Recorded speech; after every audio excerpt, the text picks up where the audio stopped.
you, Marcella. Congratulations, class of 2018. I am Sarzah Yeasmin, and I am honored to be your baccalaureate poet. An ode to Mount Holyoke.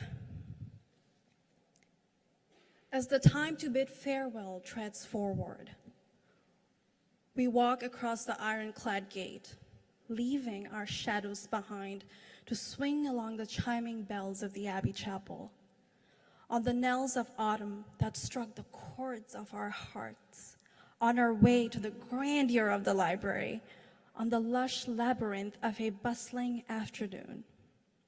We dwell along the maze of longing faces, meditating for the most awaited Sunday brunch. In the welcoming smile of workers who make this place a home. The dining hall workers, the janitors, the maintenance workers, who we pass by in oblivion. We leave our shadows on our way back from the grueling yet eclectic arguments, raising a storm on our coffee cups as we rush back and forth from doors to doors.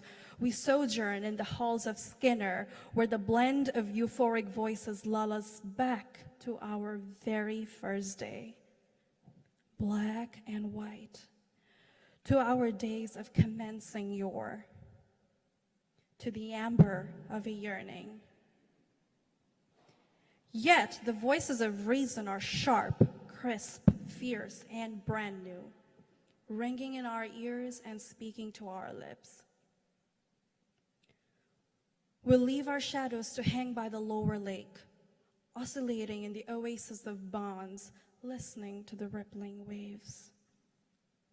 We leave our shadows here to grow with the grass on Pangy Day and prance with the showering confetti breaking from the ground that had been long buried under the soft bed of New England snow. We will dwell in our minds, riddled with the right questions that we have learned to ask over our years here. We too have aged with this home away from home. We too have given as much as we were given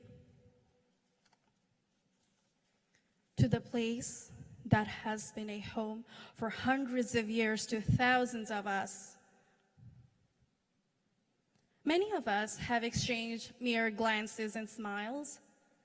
Many of us have exchanged occasional words and waves. Many of us fought to be here. And many of us here have stayed up, plotting our lives in the shy, short-lived twilight, serenaded by the bittersweet breeze and rustling leaves. And many of us here swayed into the arms of a stranger who became our other half, our better half, our friend. And many of us will create our own paths because we can hope.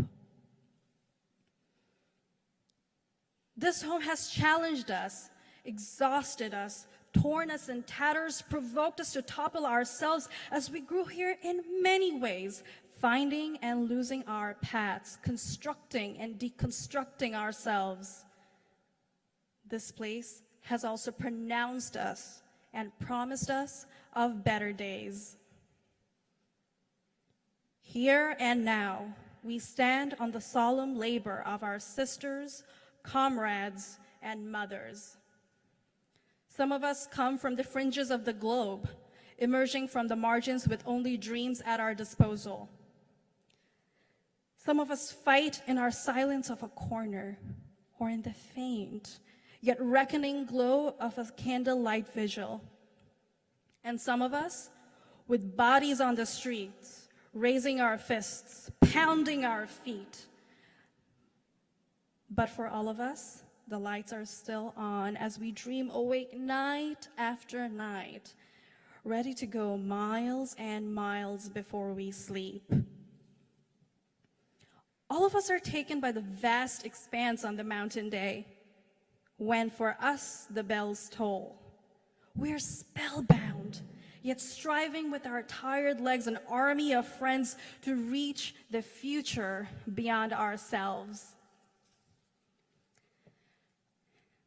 And as we cross yet another stage of life tomorrow, with the rituals and procession and cheers leading our way, launching us into a life after here, we will join the walks of our sisters, fortune tellers, ancestors, and survivors of names known and unknown. We claim the morsel of the earth that we walked on for 4 years, or 2 years, as it had asked a piece of us when it asked us to never fear change. We haven't feared change because we can if we will.